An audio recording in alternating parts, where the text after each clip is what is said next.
सारी ही टीम्स के जो 6 मुकाबले हैं वो खत्म हो जाएंगे और कल के दिन पे वो एक आखिरी बारी आएगी, आखिरी 2 मुकाबलों की। पर इस मैच में वो कमबैक को एक बड़े मुकाबले की आवश्यकता। तो उसमें एक्सोटिक को भी ऐड कर सकते हैं, क्योंकि अभी तक के जो पॉइंट्स उन्होंने निकाले हैं उतने उनके काम में नहीं आने वाले। वो एक मैच की जरूरत उनको भी पड़ने वाली है, प्लस उन्होंने अपना काम कर दिया है। पर शैडो के ऊपर डैमेज बहुत ज्यादा आया है। अभी के लिए एक फर्स्ट एड है, उसका वो इस्तेमाल करना चाहेंगे। बूस्टर्स की जो तलाश है वो अभी भी जारी रहेगी। पर वहीं अगर आप बात करेंगे इस पहले सर्कल की, पूरी तरीके से north east side of the map को फेवर करते हो, बट शैडो होती उनका वो पलटवार भी हमें देखने को मिला। वो ओपनिंग नॉक उन्होंने निकाला है और अब दरकार है कि बाकी के प्लेयर्स भी थोड़ा क्लोज इन करें, बट बाकी के प्लेयर्स तो बहुत दूर हैं। 2 खिलाड़ी हाथ इन में, अपोलो ही हैं जो शायद यहाँ पे क्लोज इन करते हुए नजर आ पाए। पर शैडो जी उन्होंने कहा चलिए नॉक निकाल दिया, थोड़ा टाइम हमने के टीम जेनेसिस के जो 2 प्लेयर हाथ इन में थे वो भी आ रहे हैं, तो जेनेसिस तैयार अब इस फाइट के लिए। पर ये बहुत सही नहीं, वहां पर अपोलो साथ देते अपनी टीम का। पर अभी मैं देख पा रहा हूं कि ड्रैगन क्लॉ वो पीछे निकलना चाहते हैं, पर हीरो एक्सट्रीम गॉड लाइक उनका आगमन हुआ है, जहां पर ड्रैगन क्लॉ वो फंस गए और अब तो मुझे नहीं लगता निकलने का कोई दूसरा मौका दिया भी जाएगा। ड्रैगन क्लॉ एक और खिलाड़ी उनका डाउन हुआ। मुश्किलें बहुत ज्यादा बढ़ती हुई, मात्र 22 पॉइंट्स जो अभी ड्रैगन क्लॉ के पास मौजूद। और पंक वो थे जिन्होंने दूर दराज के इलाके से वो जो शॉट्स हैं वो लिए, हालांकि वो कंफर्मेशन उनके खाते में आया नहीं है और रिवाइवल की प्रक्रिया वो ड्रैगन क्लॉ के खेमे में चलती हुई। एक बात तो तय है कि अब जब टीम्स ज्यादा सेंटर ओरिएंटेड खेल रहे हैं और इतना टाइट वो जो पूरा माहौल है वो बन चुका है, ऐसे में मुश्किल रहेगा टीम्स को वो थर्ड पार्टी के लिए भी तैयार रहना पड़ेगा। एक फाइट आप सिर्फ लेंगे नहीं। और हंटर्स को देखिए, वो काफी तेजी के साथ आए, उन्होंने भी अपना जो कंट्रीब्यूशन है वो दिया और ड्रैगन क्लॉ अब मात्र 2 खिलाड़ियों के साथ वो बचते हैं और मुझे लगता नहीं कि ज्यादा देर तक वो सर्वाइवल रहने वाला है। वही हीरो एक्सट्रीम गॉडलाइक की बात करें, वो व्हीकल लेकर के उस फाइट में अपना इंक्लूजन दिखाने के लिए जा चुके हैं और उनको पता भी है ना कि भाई हमने अपना काम कर दिया। 49 टोटल पॉइंट्स निकाले, जेनेसिस 47 टोटल काम उन्होंने कर दिया और टीम जेनेसिस उन्हें भी पता है कि उस शैक के अंदर ही दोनों खिलाड़ी मौजूद हैं। एक प्लेयर को आगे भेजा गया है, उनका नाम है जैप, और देखना ये कि ये 1v2 की फाइट वो किस तरीके से एग्जीक्यूट करने वाले हैं। मैं पोल मेरिकल की बात कर ही रहा था कि उन्होंने टीम कॉस्मिक के एक खिलाड़ी को एलिमिनेट किया और जैप वो सीधा आगे बढ़ गए और वहां पर जो दोनों खिलाड़ी थे दोनों को एलिमिनेट किया गया।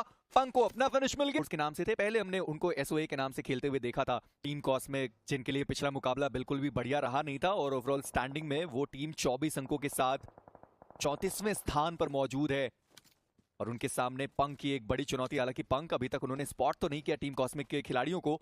ऑटोबॉट्स के वो प्लेयर थे जी नहीं, वो 4 मेरिकल के खिलाड़ी थे जिन्होंने वहां पर शॉट्स दागे और उसके बाद प्लेयर्स को स्पॉट किया तो गया है। पर वहीं पर एस ऑफिशियल एक बार फिर से उनकी मुलाकात होती है ऑटोबॉट्स के साथ। लॉबस्टर उन्होंने हाइपर ऐश को डाउन किया, हाइपर ऐश उनका एलिमिनेशन। और ये एस ऑफिशियल के लिए एक बड़ी दिक्कत रही है कि कभी भी वो ऐसा head to head 4v4 fight नहीं लेते। उनके अलग अलग खिलाड़ी कहीं ना कहीं फंस जाते हैं। अभी आप सोचिए कि पाशा एंड टेकन यहाँ पर अकेले 2 खिलाड़ी मौजूद और जो तीसरे प्लेयर है वो तो बहुत दूर है। कवर फायर वो वैसे भी इस ऑफिशियल के लिए, और यही वो कारण भी है कि मात्र 12 अंक आपको इस ऑफिशियल के पास देखने को मिले हैं। वो 2 खिलाड़ी वो भी थोड़ा बैक ऑफ करते हुए नजर आ रहे हैं और अब वो फाइनली फैंटम के साथ जुड़ते हुए शायद नजर आए और उसके बाद ऑटोबॉट्स वर्सेस एस ऑफिशियल की वो जो 4v3 की बैटल है वो हमें देखने को मिल। पिछले मैच में कॉन्फिडेंस बहुत ज्यादा बड़ा होगा। हीरो एक्सट्रीम गॉडलाइक उन्होंने 1v3 किया था और अभी भी देखिए क्या चतुराई के साथ वो दोनों प्लेयर वहां पर मौजूद हैं। और फैंटम उन्होंने M4 से DBS पर जो वेपन है वो स्विच कर लिया और अरीब अभी तक उन्होंने उस प्लेयर को देखा नहीं जो प्लेयर सीढ़ियों से आ रहा था।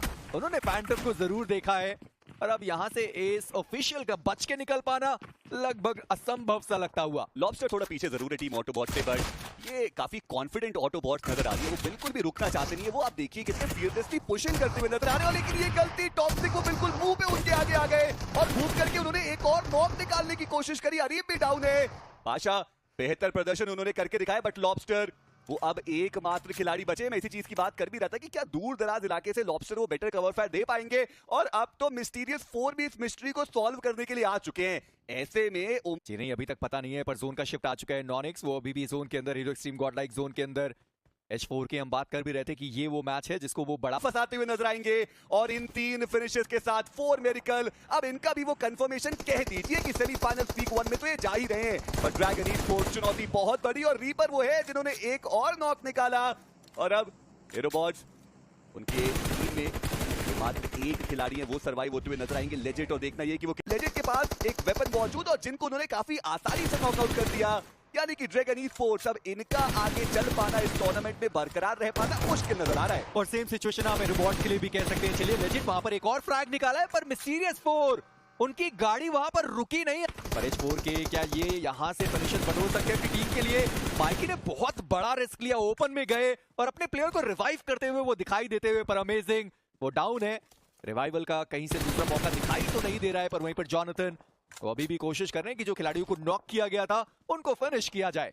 और देखिए टीम कॉस्मिक बाद भी जोन के अंदर रहेंगे और जैप को आप देखिए, मेरी वो रियलमी BGS 2025 का चिकन डिनर मुझे याद आ गया और वही वो इलाका था, वही वो छोटू सा आइलैंड जहां पे चिकन डिनर आया था वो। जी हाँ, राइडर नेशन। और अब कल के दिन पे उनके लिए भी वो दोनों मुकाबले काफी ज्यादा इंपॉर्टेंट रहने वाले हैं। बट एक्सोटिक सिग्नेचर वो आगे बढ़े, एस ऑफिशियल की जो थोड़ी बहुत उम्मीदें बची थी रियलमी BMPS 2025 तरीके से बुझाने के लिए आ चुके हैं एक्सोटिक सिग्नेचर। हालांकि 194 मीटर का फासला तो इनको भी तय करना पड़ेगा। ओवरऑल स्टैंडिंग्स पे इनके पास भी अभी 28 अंक ही मात्र देखने को मिल रहे हैं और हर एक फिनिश जो यहाँ से निकालने को इंपॉर्टेंट रहेगा। पाशा वो स्मोक से थोड़ा ऑफ कवर आए और इंस्टेंटली वो जो शॉट्स है वो उनके ऊपर लेने की कोशिश की गई।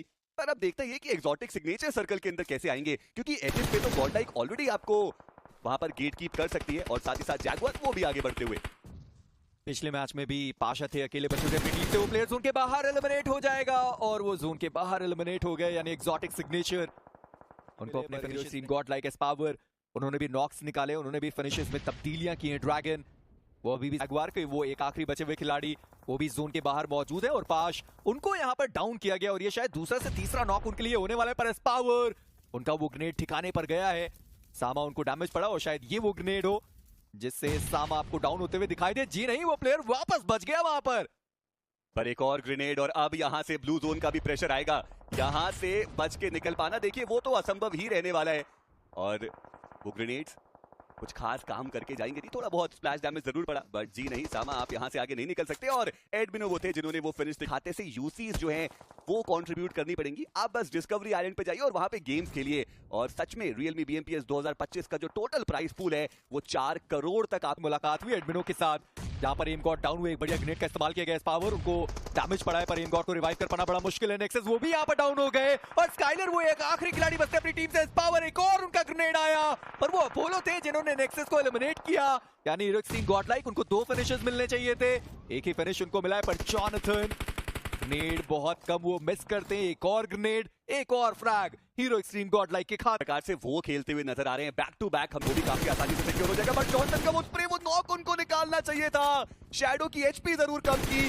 अब हंटर्स की बारी है, उनके ऊपर भी डैमेज गया है पर अभी भी टीम जेनेसिस के वो दोनों ही प्लेयर्स अपने आप को सर्कल। बात इस फाइट की है जिसके बारे में मैं बात करने वाला था, H4 के वर्सेस वसिस्ता ई-स्पोर्ट्स। वसिस्ता ई-स्पोर्ट्स पिछला मैच इन्होंने बहुत बढ़िया खेला है और अभी भी ओवरऑल स्टैंडिंग में ज्यादा पॉइंट्स नहीं है, 39 टोटल पॉइंट के साथ H4 के वो तो इकाई में आपको दिखाई दे रहे थे। वसिस्ता ई-स्पोर्ट्स हेक्टर को सबसे पहले गवाया, वाइपर यहां पर आपको दिखाई देने वाले टाउन और स्कैनी जॉर्ड उन्होंने शॉट्स मिस करे, वहां पर उस प्लेयर को फ्यूरी के द्वारा डाउन किया गया। पर फ्यूरी एक आखिरी बचा हुआ खिलाड़ी वसिस्ता ई-स्पोर्ट्स, अगर यहां पर ये टीम एलिमिनेट होती है तो मात्र एक वो जो फिनिश है वही उनके खाते में जाएगा। फ्यूरी उनके हाथ में वो वेपन भी मौजूद नहीं है, था दोनों दिशाओं से प्रहार आता हुआ, नाइट को उन्होंने डाउन किया है पर फ्यूरी को अभी भी बाहर निकलना जरूरी है। पर ड्रैक्सी उनका ये ग्रेनेड और फ्यूरी इसी के साथ सूजल का होंगे शिकार। मेरिकल के रीपर उन्होंने पंक का जो फिनिश कंफर्मेशन है वो निकाला। टीम जेनेसिस के हंटर्स हुए जो सर्कल के अंदर, पर वो राइवलरी जिसकी हम बात एक वर्सेस टीम नॉन एक्स वो एक बार फिर से पनपती हुई नजर आ रही है, क्योंकि सर्कल के अंदर सबसे बढ़िया पोजीशनिंग 2 ही टीम्स की है, एक हीरो एक्सट्रीम गॉडलाइक और दूसरी नॉन एक्स। जहां पर उससे पहले ड्रैगन वर्सेस 4 मेरिकल इनकी फाइट को देखना होगा, जहां पर डुअरा आगे की साइड पर एक ग्रेनेड उन्होंने डाला है। 1v3 की सिचुएशन होने वाली है, सामने से आते हुए 3 खिलाड़ी पोको, उन्होंने पैरों की आहट को सुना और उसके तौर पर सामने एक मोलोटॉव डाली तो गई पर नॉन एक्स लिवाए उन्होंने एडमिनो को डाउन किया। डुअरा उनकी तरफ एक और ग्रेनेड जाता हुआ पोको का 4 मेरिकल, अभी तक बहुत सारे पॉइंट्स उन्होंने निकाल दिए, जरूरत नहीं पड़ने वाली। और वहीं पर H4 के वर्सेस टीम को पूरा मौका था, बस वो डैमेज दे पाए, प्लेयर्स को नॉक नहीं कर पाए और H4 के चिकन डिनर के बहुत करीब पहुंच चुकी है वो टीम। पर ड्रैगन ई-स्पोर्ट्स इनको इससे बहुत ज्यादा अंकों की आवश्यकता थी। डुओरा वो बचते एकमात्र खिलाड़ी, यहां भी एलिमिनेट होंगे तो मात्र एक प्लेसमेंट का पॉइंट, और जी हां मात्र वही है जो उनके पास जाने वाला है। But hero extreme God like वो 15 फिनिश पावर, एक ग्रेनेड उनके हाथ में, क्या वो कनेक्शन बनवा सकते हैं वो देखने वाली बात। हालांकि अगला जोन का शिफ्ट आ चुका है और अब इस पावर को अपने बाकी के टीममेट्स के पास जाना पड़ेगा और उनका जो एलिमिनेशन है वो भी हमने देखा है, जॉनथन अभी डाउन है, उनको रिवाइव करना बाकी रहेगा। पर एडमिनो आखिरी खिलाड़ी बचे हुए अपनी टीम से, 4 मेरिकल गॉड लाइक फैन से बफर से वो ड्रैगन से थोड़ा खौफ खाते हुए और देखना ये कि क्या वो ड्रैगन ही है जो हीरो एक्सट्रीम गॉडलाइक को यहाँ पर एलिमिनेट करने वाले। जॉनथन, उनको आग लगी हुई है, प्लेयर वहां पर उनको रिवाइव करता हुआ, पर 4 मेरिकल यहाँ से जोन के अंदर निकल पाना संभव रहने वाला है। 4 मेरिकल, उनका एलिमिनेशन हुआ है, पर अब नॉनेक्स वर्सेस हीरो एक्सट्रीम गॉडलाइक की ये फाइट। देखिए नॉनेक्स ने कहा राइवलरी हमारी है तो हम ही फिनिश करेंगे, और एडमिनो बचते एकमात्र खिलाड़ी जॉनथन डाउन, और अब पीछे से जो जोन का प्रेशर है वो भी आने वाला है। एडमिनो उनके पास कर पाने के लिए यहाँ पे कुछ भी बचता नहीं है, पर वो आगे गए। गॉडेक्स को उन्होंने स्पॉट किया, कुछ शॉट देने की कोशिश, और हवे में ही एडमिनो को बाहर का रास्ता दिखाया गया, और एक बार फिर से नॉनेक्स उन्होंने शट डाउन किया हीरो एक्सट्रीम गॉडलाइक को। पर सोचिए आप क्या कर रहे हैं, अरे सर्कल में जाइए, वो रिवाइव देने की कोशिश कर रहे थे, और इसी के साथ टीम नॉनेक्स उन्होंने एक बार फिर से 12 फिनिशेस निकाले और इस